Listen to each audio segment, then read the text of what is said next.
Today we're talking art and faith with North Carolinian singer-songwriter Nathaniel. He plays multiple instruments. He's known for this kind of beautiful, often meditative music.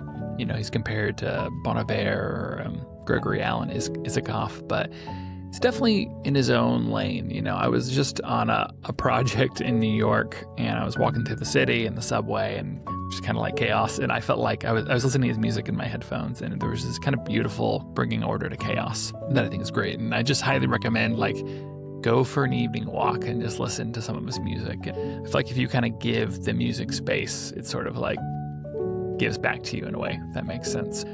We talk about how at a young age experiencing loss, struggle, and grief, and kind of how God sort of met him in that and sort of through music in a way. I just really enjoyed chatting with him. You know, he doesn't know me at all, you know, when we jump on this call. So I just feel like he was generous, vulnerable, and real. So yeah, if you want to listen to a few of his songs before this conversation, there's like a few I'd recommend. So, I mean, there's so many great ones, but just ones I've like a lot. But there's a song called Cross My Heart or Too Far Gone, the strings version I love. And But Heaven's Field is a great one. It's actually based upon like a dream he had, a dream I really feel like that the Lord gave him.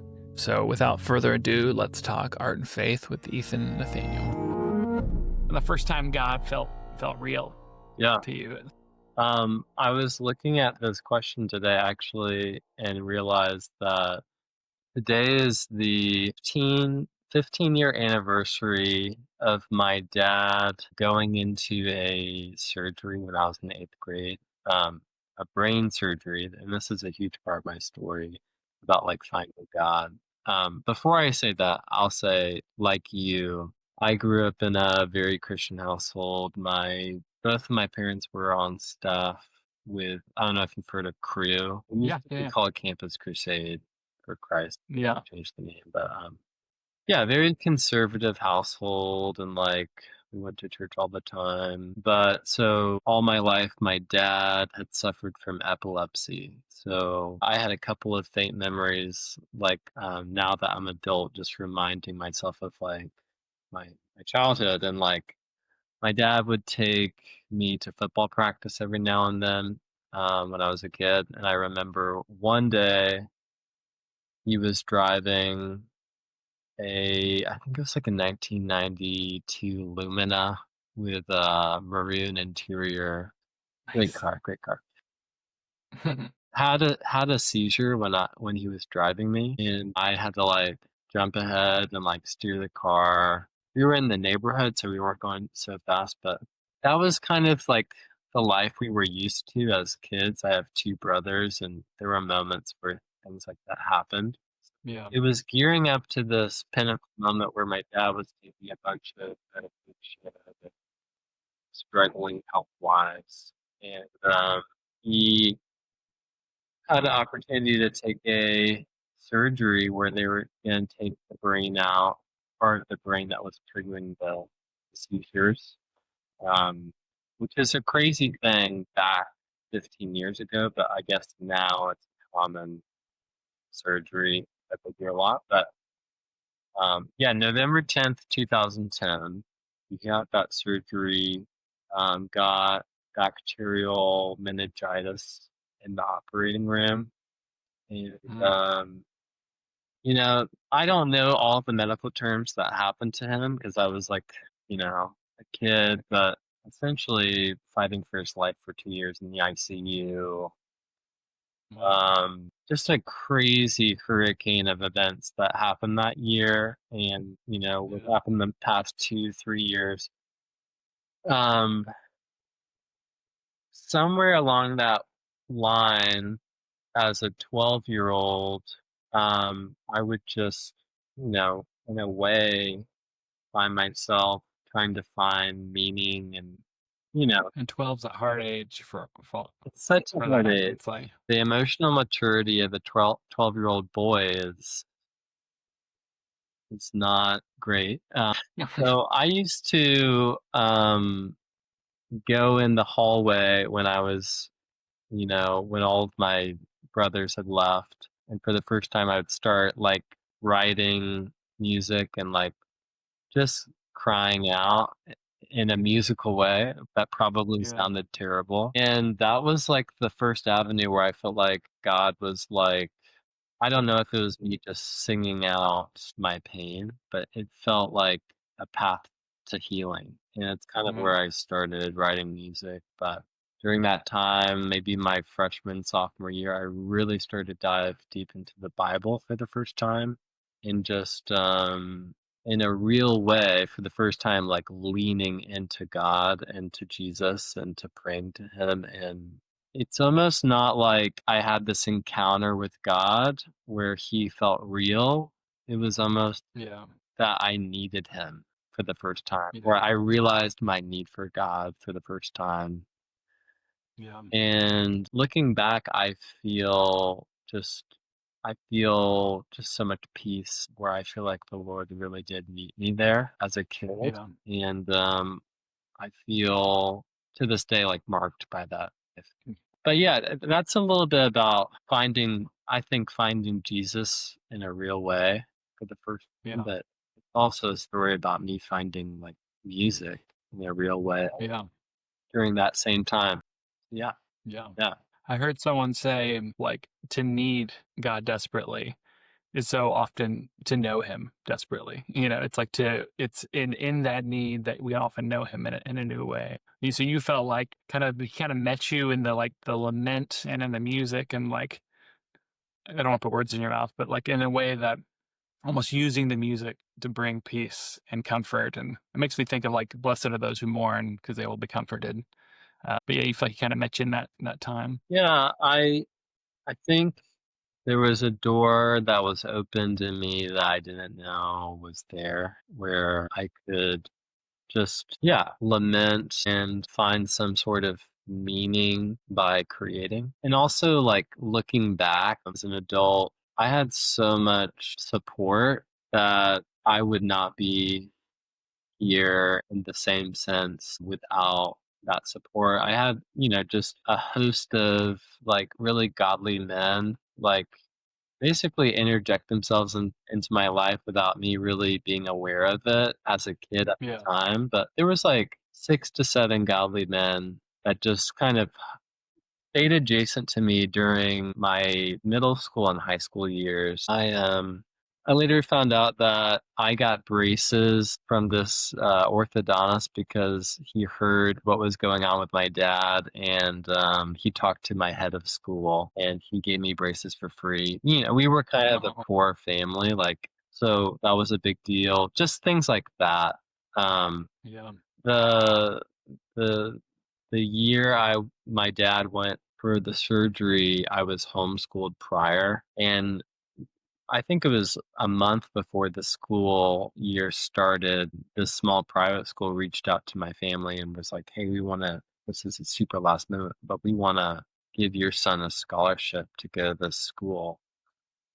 Mm, And then 2 months later, my dad would be admitted into the ICU. So there's so much wow. timing things that Yeah. happened that I didn't pick up during that time, but there's just so many faithful moments that God provided for me during that time, which I think is really special. But yeah, I really gravitated towards the book of James. As you may know, I like talking a lot about taking joy and having joy amidst trial and hardship. And Yeah. that was a Yeah. new idea for me at the time as a kid. Yeah. Realizing, yeah, it's such a backwards thought if you really think about it for the first time Yeah. for someone who's actually in anguish and, you know, the idea that you must be taking joy. Did it offend you at all? Like in that moment, or was it a lifeline? Like the first time you're in pain and then you see, take, consider it pure joy. I'm just curious. Like there are times when I can hear that and really receive it, and there are other times that can be a hard thing to hear as well. Yeah, So that's the funny thing. I was actually very angry.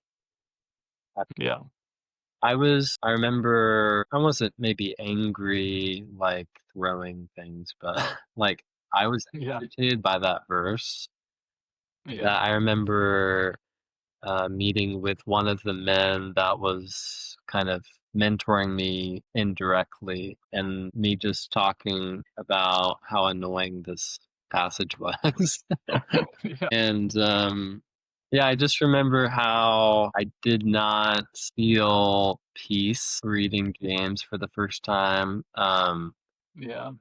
But it did spark a intense interest and a curiosity and a, pursuit of what it actually meant. And Yeah. I don't think I would have truly grasped it or understood it if it wasn't for he was my teacher.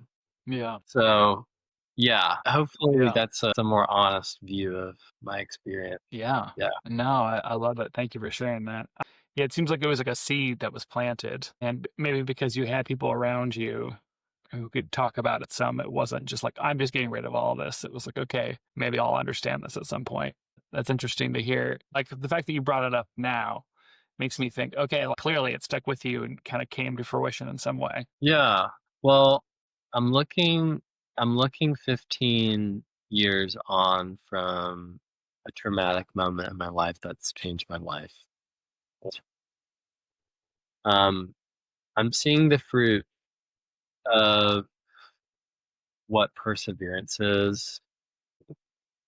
I also am seeing the fruit of my life of like recognizing that without that pivotal moment in my family's life, I don't know if I would be broken enough to know that I need Christ at that moment. I Yeah. don't know if I would be, for a lack of a better term, like a Christian if I Yeah. was just raised in this Yeah. cultural environment. Especially, I live in North Carolina. It's a very cultural Christianity, culture where Yeah. everybody's going to church, everybody's doing the thing. It's So like, I'm an American, I'm a Christian, I yes, was just born this way. yes. Yeah. So Yeah. so to be honest, I'm looking back and I'm like, wow, like this was such a hard time, but without it, I would be so different. It's the hindsight where that scripture feels true, as you look back on it, that makes sense. Yeah, yeah. And I've had this thought before, and maybe it's not coming from my dad per se, but I'm a father now of two kids, What ages? um, 2.5 and 4 months. Yeah. So I have a 10-year-old and a 6-year-old. Oh, awesome. Boy? That's right, and I interrupted Yeah, you. no, no. Oh, what's that? Boys or girls? 2 boys, Oh, yeah, I have two boys too. Boy dad, the best. yeah. So fun. Yeah, you might hear them in the background. Yeah, I love it.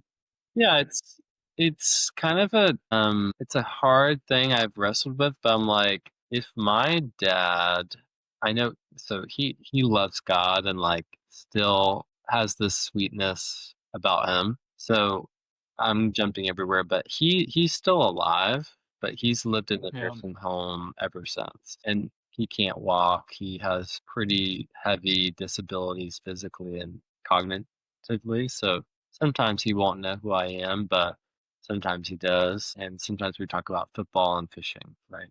But sometimes I think if my dad knew the fruit maybe of what this hard situation were to entail, like I know that he would go through it so his sons could, in a simple word, like meet God in a real way. yeah, Which that sounds kind yeah. of weird, maybe. No, I get as a dad, you get it. 'Cause then you're saying, "Well, did God impose this on us?" I actually think it's more of like it happened and God is with us through it versus, you Yeah, know, the question, "Why his did God plan. do this to us?" Right? It's not that. Yeah. Hopefully, I'm not getting confusing in that. No, no, no, I'm tracking with you. Yeah, I think about that. I'm like, as a father now, would I go through something personally so that my sons could know God in a real way?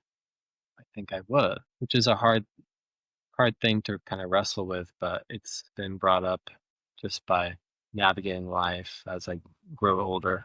Yeah, that's really good. Thank you for sharing that too. It's actually honestly, that's a like the God's will versus God's sovereignty and like are two different things. And that's something that I wrestle with a lot and talk through a lot. You know, the Bible says it's God's will that everybody be saved. And then we also know the Bible also says that not everybody will be.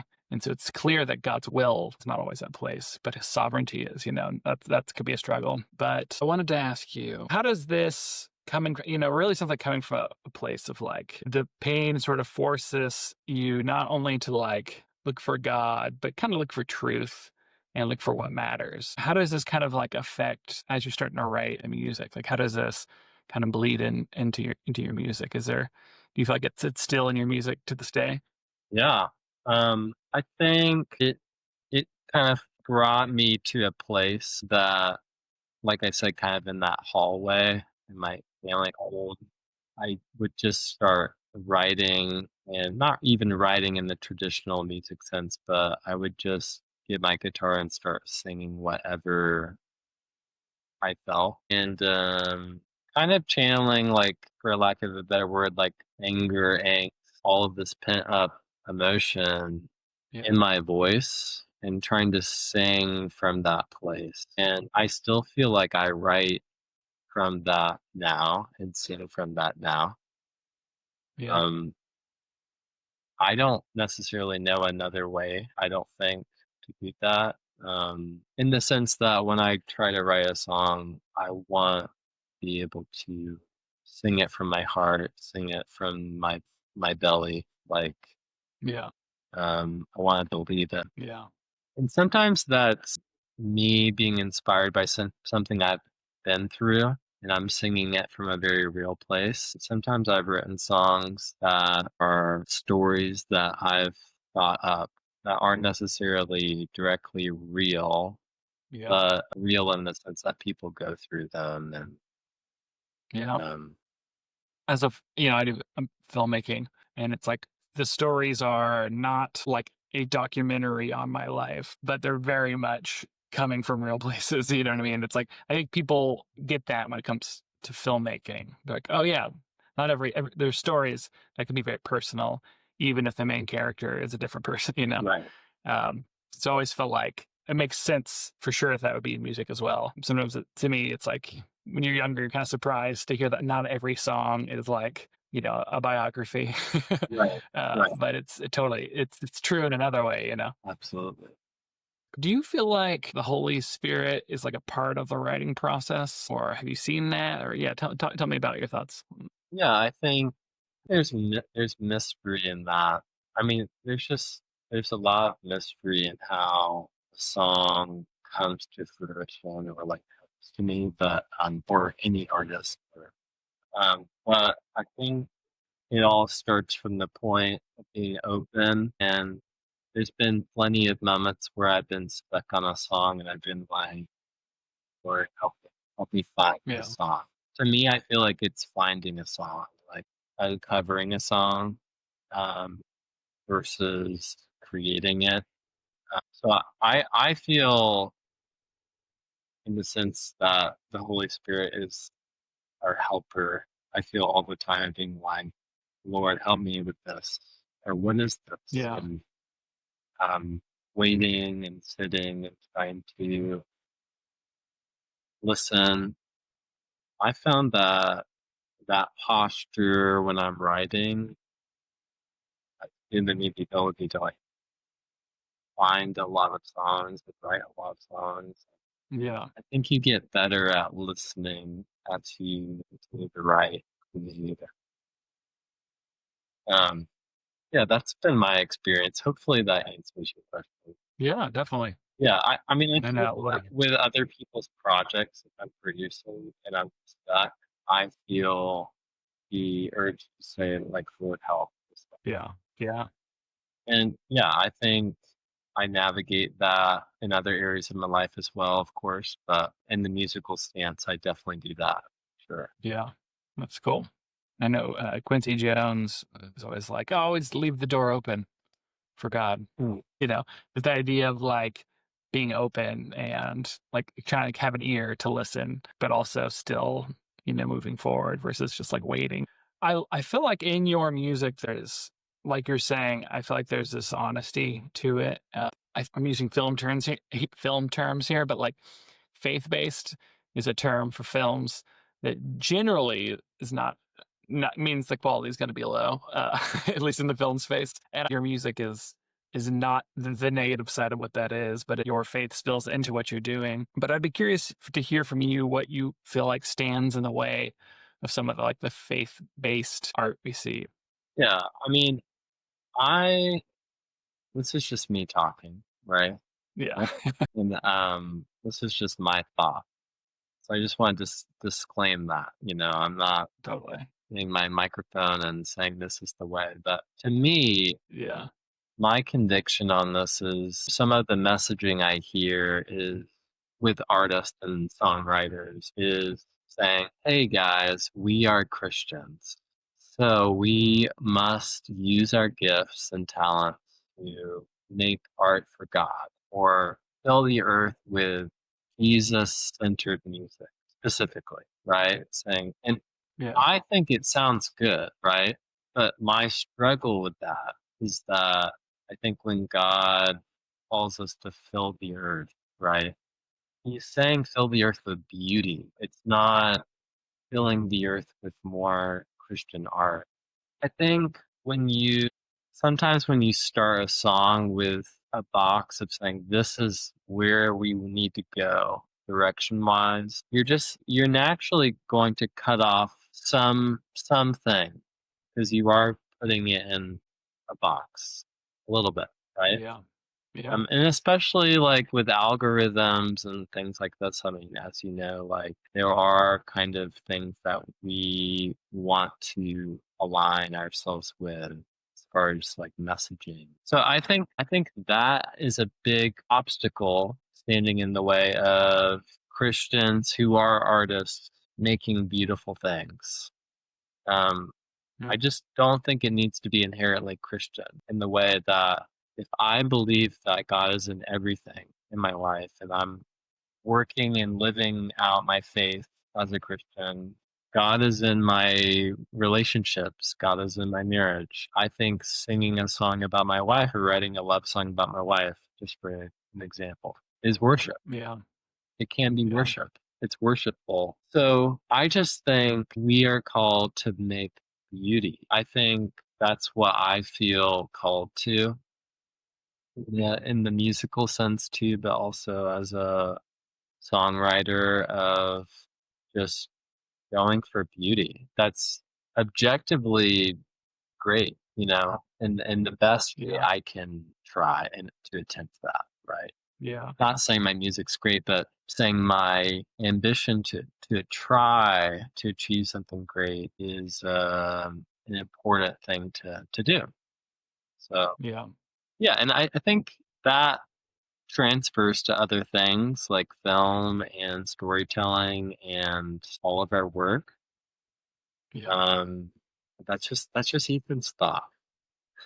Yeah, no, that's good. Yeah, I I I relate to that. I also like that you talk about what you feel called to, you know? Anytime anybody makes something and finishes it and put it out, I'm like, "That's a win. That's good," you know? But I think to your point, like, what I feel called to is stories that maybe go into darker spaces, but also I think it's if you really wanna show light, you contrast with dark first, you know? And not that even like the Bible itself, there's also just lamenting, you know? But I do feel like your emphasis on the call to beauty, like it's all throughout the Bible too. My life was changed by God. And I was a filmmaker and it was an idol of mine that I was like putting above everything else. And now I was like, never again. And then I felt like God was bringing it back to me. I'm like, okay, I'm going to write something that glorifies God. And I like write something with that end goal of like addressing God, talking about God. And then I finished writing it. And I'm just good enough at what I do to be like, even in prayer, like, this isn't very good. Like, this is pretty bad, you know, like just if it feels the least authentic thing I've done, you know, and I remember praying about it. And I felt like I was like, instead of writing about me, how about you try writing with me?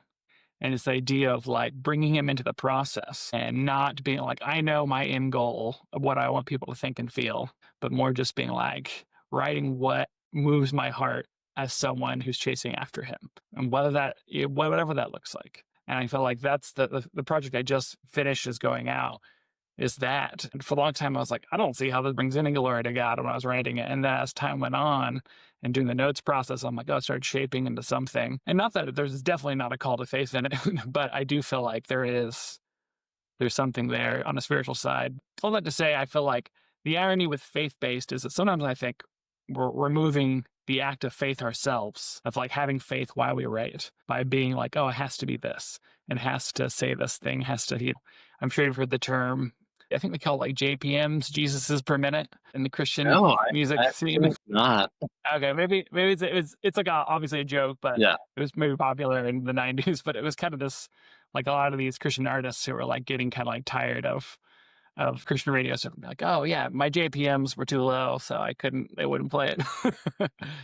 But Oh, well, I'll just say, like, I think there's obviously such a value and a benefit to music that is, CCM or, I'm yeah, saying this, I'm a very much more of an inward, soft spoken person, both internally and externally, right? And that kind of flows into what I've realized is I would be in a worship setting and it's like this big anthem worship, right?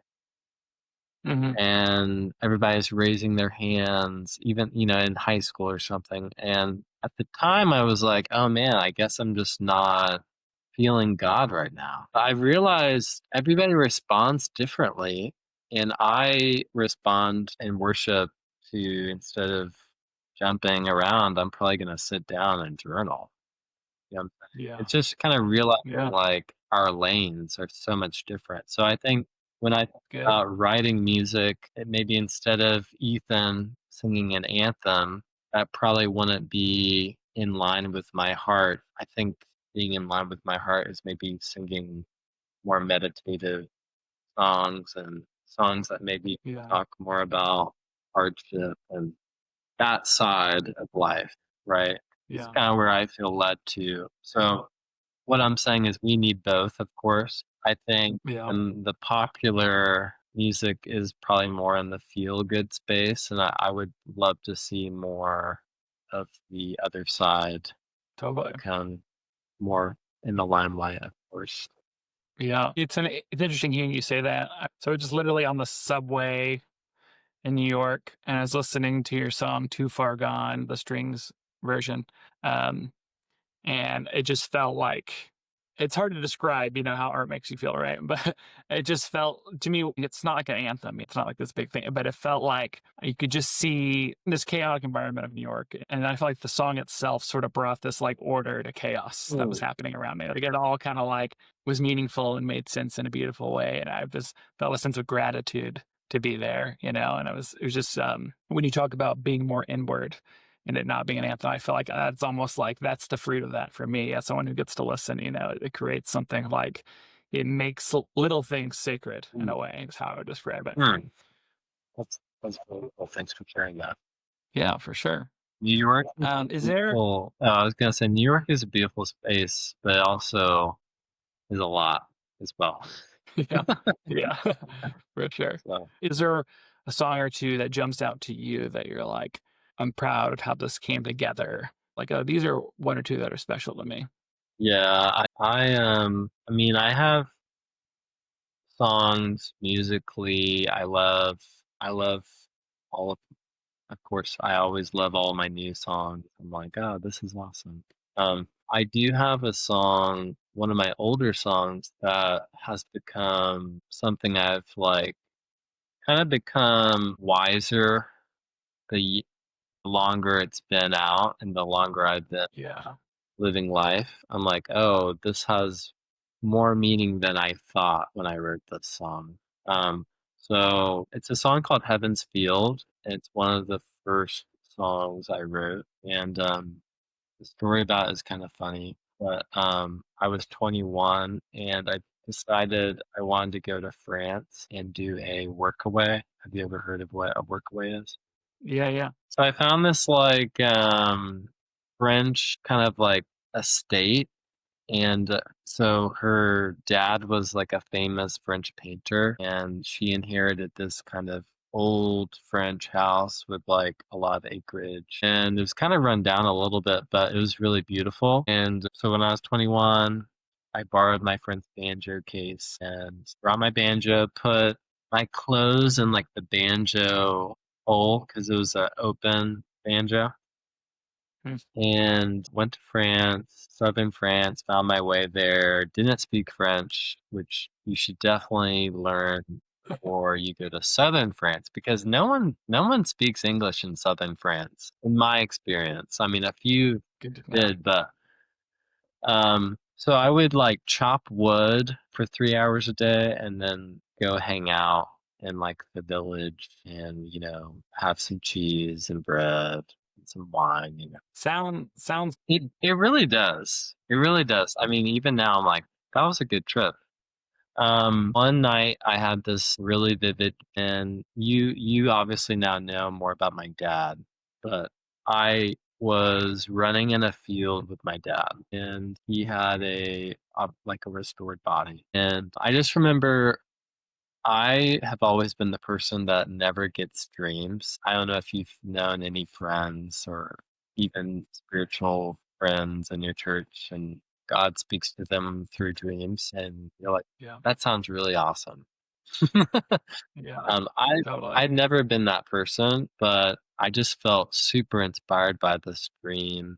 I wrote it there and finished it on my banjo. And some of the lyrics are kind of like talking about hearing a father's call in the middle of the night to chase the lyric starts chase me, right? Yeah, So at the time I was thinking this is a story about me and my dad. And as I've grown older, I've realized what the true story is about God the Father calling us to run with him. And been a really interesting journey as I grow older and become a father because now I'm in the other position in the story, right? So for years I've been the son with my dad, and now I'm the father calling my sons to run with me. yeah, There's still a lot of mystery. I don't really understand what I'm saying, if that makes yeah, sense. yeah. But as the years have gone, I've just realized what does it mean for God to ask me to run with him and play with him and playing with my young kids and like the joy I have running and playing with them? Like it feels like there's a well in me that's getting deeper just in the sense that like wow, God enjoys us. Well, Um yeah, That song, obviously from a production standpoint, I'm like, "Oh, it could be better, Ethan." But the message of that song, I realized was a gift to me, and, yeah, I've been like I think about that song a lot. But, beautiful. yeah, I love the fact that if you, like, go on Spotify, the actual artwork is the house I stayed at in France. Mm, Um but I would say that's the most special song to me because yeah, it's with my dad, and beautiful. but it's also like a greater spiritual message that I'm still uncovering. I Man, also that's so love all the beautiful. music I write too, you know? Yeah, Yeah. good. Yeah, thank you for sharing on that. That's really beautiful. When you say like the fact that it's changed some over time, like it hasn't lost what it was, but its meaning for you has also changed. And you even say that there's a mystery to it.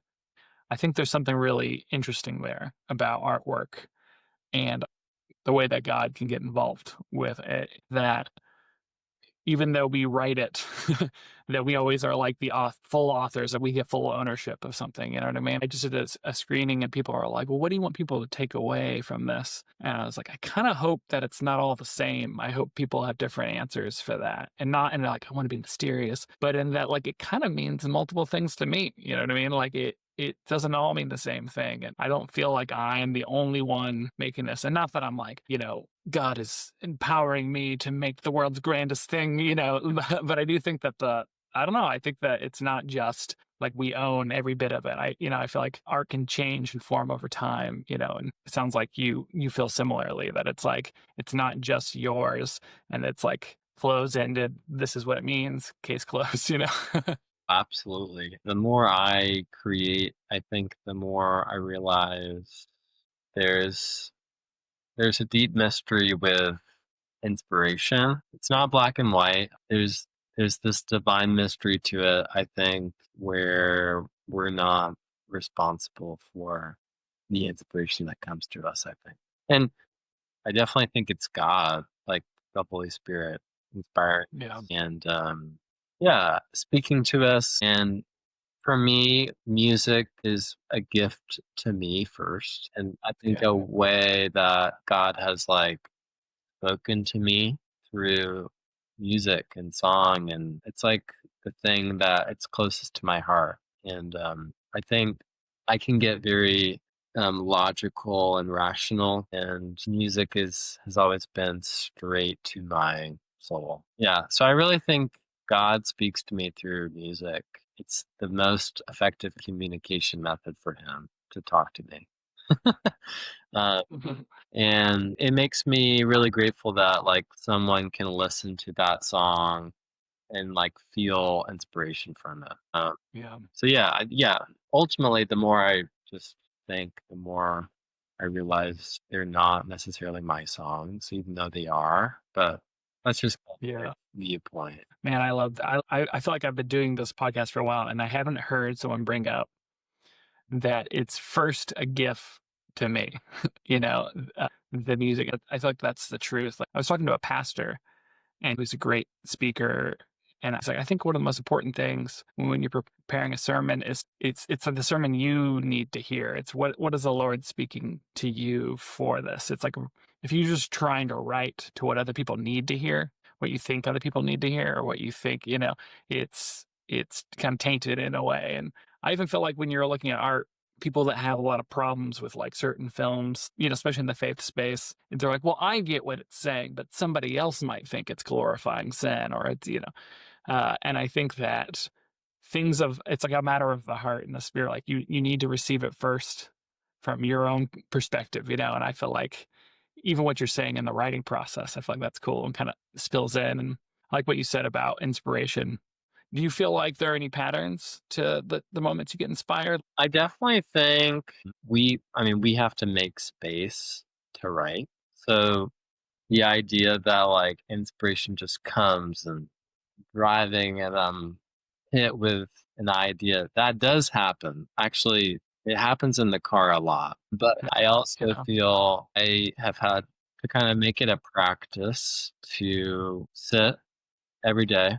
Hopefully, I mean it's kind of hard for me to do that all the time with kids now, but I've Yeah. to stay consistent and maybe shift my day around sitting at the piano at least once a day. But yeah, I try to write every day, even if it's on a weekend. Try to write.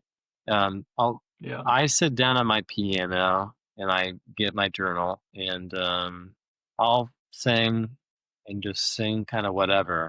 I'm usually more inspired by the music first. So I love music, just like learning music.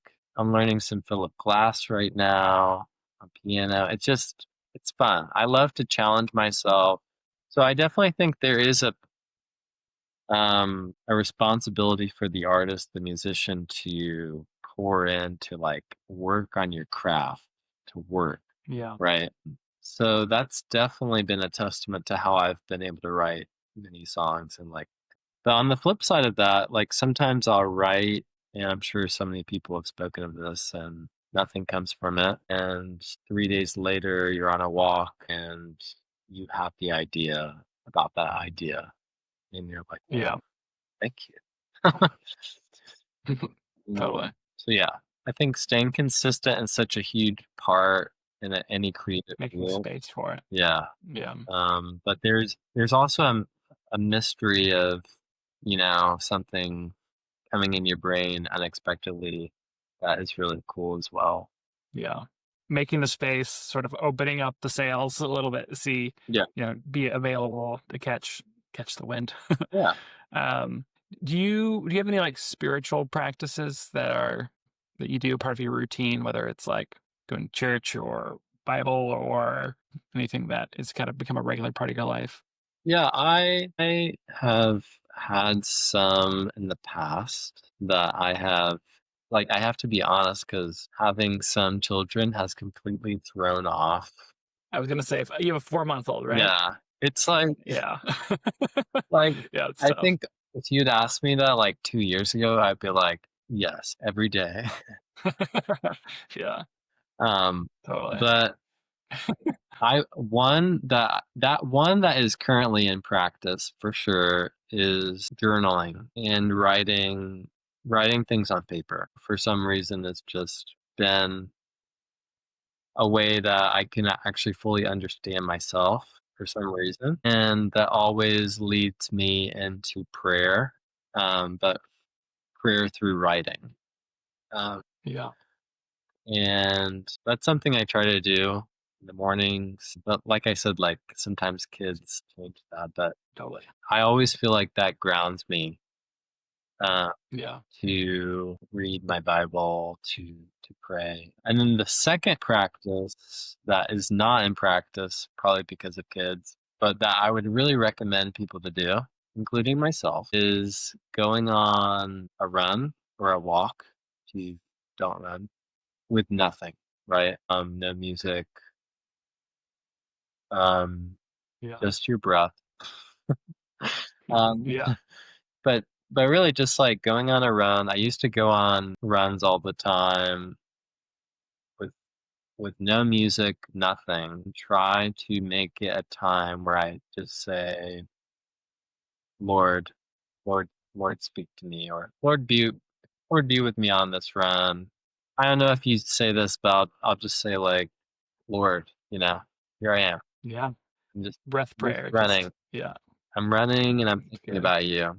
And, I used to Yeah, do that a lot, and it was just a special time. I mean, we just have so much in our heads with even social media that there's rarely any space for us to be quiet. yeah. So that's something I did a lot and will try to do more after I say that on a podcast. So, No, that's good. yeah, Very good. I connect deeply with both of those. The writing is one for me. Like I'm like prayer. If I just do it in journal form, it's so I feel like I can finish the thoughts and then be like, Lord, is there anything you want to say? And then kind of just wait. So I totally get that and the walks. But I remember I was thinking about when I had a 4-month old and a 3.5-year-old, 4-year-old who's like COVID. And I'm someone who's always like, I was single for a while and I would like, go into the woods and have a 2-hour time of solitude. yes, And I would even practice just like nothing, no thoughts, nothing, just trying to be available for the Lord. And so then having kids, I remember like, I'm like, I just got to have like a 10-minute quiet time. And it was COVID and I couldn't leave to go anywhere. We didn't have any like grass. And so I was like hiding in the bathroom, trying to like just read this devotional. And as there's like the kids are like, and it's because they want to play with me or whatever, right, And I remember just being so frustrated and being like, God, explain to me why you wouldn't want to help me find some space to be with you. And just really struggling in that. And that just legitimately is a struggle. But I do felt like the Lord is like, I'm going to show you how to find me, not just in solitude, but in chaos. yeah, And this is a part of fatherhood and kind of like change the approach. I felt like for me, one thing I realized I could do is like, I could on the TV put on like a YouTube worship song and then like something that's a little more upbeat that the kids would like dance to, and like I'm going to worship and I'm going to be distracted, but like it's still, they talk about worshiping a sacrifice. It's like I'm laying down a sacrifice to still worship despite the distraction and the kids. And I'm not going to like, if the kids need something, I'm going to do that. But just to make that space, I felt like, should say, I feel like the Lord met me in that in a good way.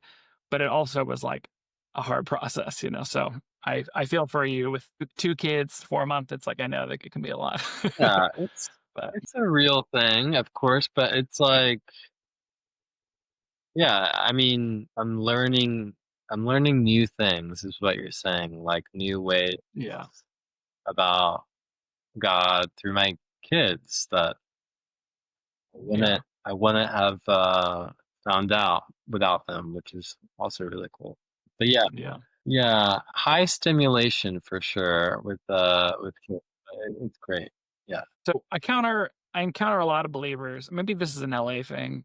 Like people came here ambitiously. So now I feel like a lot of people in my church are like I see this like apprehensiveness to being ambitious or a little bit of like and they at least want to keep it in check. And I'm just curious like as someone who is like a believer and but also feels called to yeah, something like what's your relationship to ambition like? Is that a struggle? It's interesting. I would say I'm a ambitious person in the way of I strive for the best in me, right? I wanna do my best and I want to do things the best that can be done with what I've been given, right? So I think ambition is a good thing and like Christians should strive for things to be excellent, right? I also feel that sometimes people's reluctance to being ambitious can be like someone trying to be too competitive or um, it can appear like over the top, like I don't know, and maybe it's overpowering. I ultimately believe like the most important things I do in the day are not work related. Um, so for all the ambition I have, at the end of the day, it's not important in the sense that if I'm not present with my wife or my kids or um, present with relationships I need to be in check with, my family, like, that is supreme over Yeah. my ambition. But Yeah. run as fast as you can, do the things like do all the things you want to do. And you should have no reluctance to that. And I'm talking when I say we, I'm really just talking about me. Like yeah, I Yeah. think sometimes I have the tendency in the past to kind of take on the energy of a group of friends to kind of fit in, right? So if Yeah. my friends were they weren't doing much or they weren't ambitious, like I would be fearful to share what I'm doing because I didn't want them to feel like I'm trying so hard. Does that make sense? Totally. Yeah, absolutely. And over the years I've realized I need to just be me and be comfortable to appear, for a lack of a better word, strong or confident in what I'm doing. Yeah. And that's actually a Yeah. good thing. I think there's Yeah. a lie that happens in your head that says you shouldn't be strong and comfortable and confident. I actually think Yeah. um and maybe people who haven't dealt with that maybe don't know what I'm talking about, but I guess I'm coming from a place of I've been insecure in the past Yeah. what I'm doing and now I'm kind of realizing like, oh, I do have dreams that I want to pursue and yeah, I am pursuing excellence in what I do and I'm kind of Yeah. doubling down on that. Yeah, I think almost anyone who really tries to make art, I'm sure can relate to that feeling of the yeah, of being maybe a little insecure about wanting that stuff. There's something a little like mysterious about art at times. I like what you're saying a lot. I feel like it's similar to maybe this is like, you know, being a parent and seeing your own kids. It's like, yeah, I do think this is good to try hard. You know what I mean? Like, because you kind of see it in the small form with your own kids, and you're like, oh, I want them to, yeah, try your hardest, learn. If it doesn't work, learn something, you know, and grow. No, that's not like your self worth isn't in whether or not you check that box, but man, run the race to win. Yeah, Yeah. Yeah. This is a little bit about me, but I love to go to the Y and play basketball, pick up basketball. I actually um, met someone who was at one of my shows playing basketball at the Y like a month ago, and it was really fun. I view my life, my artist ambition life, a little bit with basketball. Like I'm gonna play my hardest. I'm yeah, gonna try to win, but I'm not holding things too tightly. yeah. It's like a process-based goal versus a results Yeah, outcome. it's really Yeah. just an internal pursuit of doing your best. Yeah. That's at least how I see it versus winning or succeeding.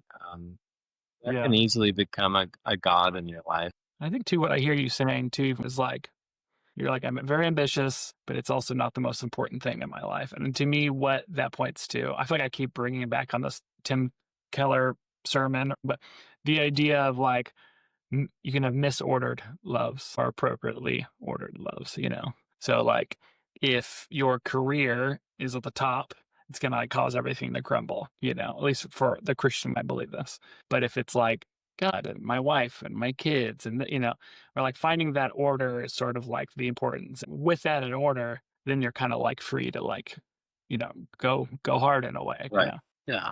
Cool. I know I want to be respectful of your time here, so I'll start to wrap it up. But is there anything you feel that maybe God is calling you to now or lately? You know? I think it's a process of like always sifting through and praying like what should I be doing, God? For me, sometimes I feel really called to obviously be like a great husband and a great father and a great friend.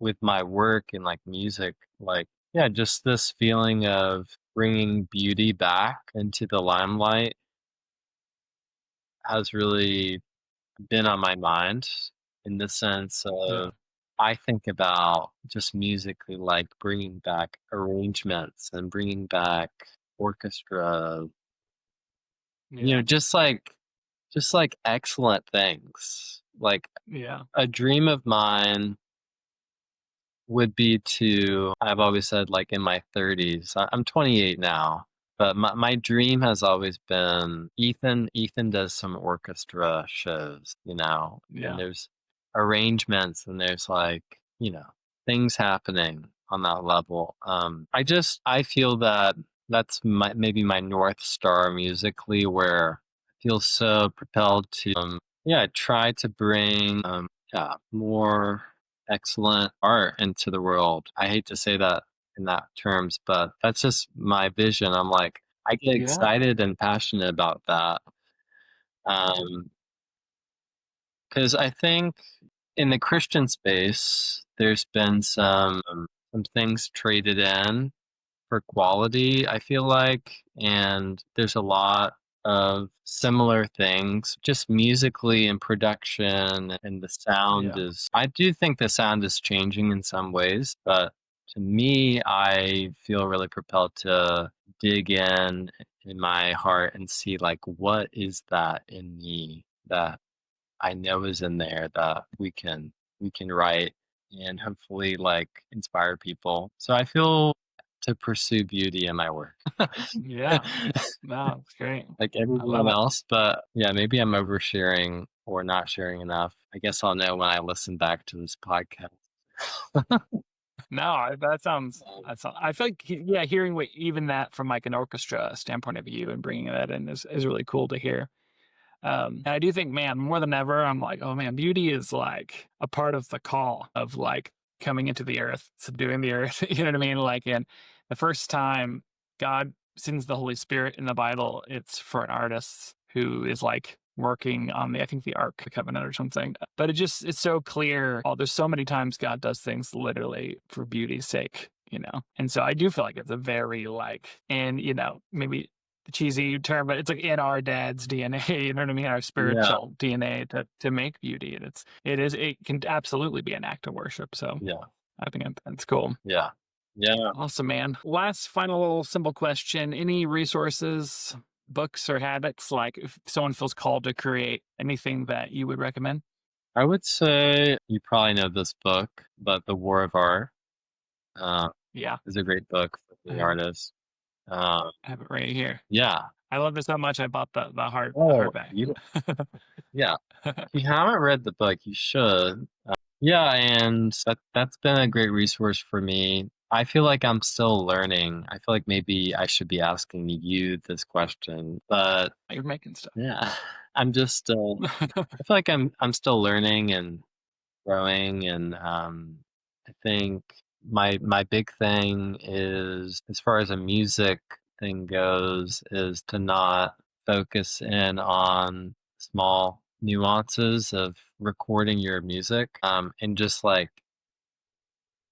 getting in there, making stuff, not worrying about the type of gear you have, not worrying about, "Do I need this guitar, and then I'm gonna finish a song." Yeah. I would just say anyone who's wanting to write music, like, just go in there, make a mess, and, do it consistently, and you'll get more confident in what you're doing, and you'll make more music, and you also get better at it. I think that's a big stumbling block for people is they just get kinda overwhelmed, and On the technical side. yeah, and then you realize, "Oh, I actually haven't done any music making. I've just been troubleshooting a Yeah. DAW or Yeah. a plugin." Totally. So yeah, I think that's what I would say. Just actually putting work in. So I think small That's goals good. are important too. So even if that's Great. 15. Yeah. As a music fan, I can say, like, as someone who doesn't write music but absolutely loves it, I feel like there are times an artist will send me like a demo, like literally like something that's on their iPhone that they recorded at a piano, and I'm like, it's amazing. I have all the feels. Let's do it. And they're like, oh no, this is just like the phone recording. I'm like, doesn't matter. It's still got all the feels. It doesn't make a difference to me. Well, you know? that's the thing. Like the artist brain, like the musician brain gets in the way. It's not your friend. It's not your friend. Because so many times I've written a song on a piano, that's what it should be, and then I overthink it. I'm like, well, it needs this to be compelling, or this is boring. Yeah. But sometimes it needs to be laid out in a simple way. Love it. Dude, this has been so awesome. I really love getting to hear just even just yeah, God at work in your life and how that kind of affects, yeah, the artwork and stuff. Can I kind of close us in a quick Yeah, prayer? love that. Lord, I thank you for Ethan. Lord, I pray that you would bless his relationship, his marriage, Lord, and his family. God, Lord, I pray that you would be the North Star in their life everywhere they go. Lord, I pray yeah, and that you just deepen their relationships, Father. I pray that you would empower him to lead well, love well. I pray that you would parent him well as he seeks to parent well, Father. And I just pray for the music and the beauty, Lord, and the call you have in his life, God. I just pray you put your hand upon it, you would protect it, empower it, Lord. Bring glory to yourself through it, Lord. And I pray that there be no fear of man, whether it be from believers and non-believers, Lord. I pray that he would continue to put you at the center like he is, Lord, and just trust you in that process, Lord. Just bless them and keep them, Lord. And even just for like the financial blessing, Lord, I ask that over them, Lord, that they could continue to do this and continue to provide for them, Lord. And I thank you for that. And I just pray, yeah, even just for that, the idea of touring with an orchestra and really beauty first, Lord, and kind of the quality over quantity, Lord, that you could put the time and the love into it. And I just pray that you would bless that as well, Lord. In Jesus' name, amen. Great meeting you, man. Yeah, man. I really enjoyed this. I appreciate you being down. Yeah, me too. Awesome, man. All right, we'll be in touch. I Cool. appreciate it. Thanks so much.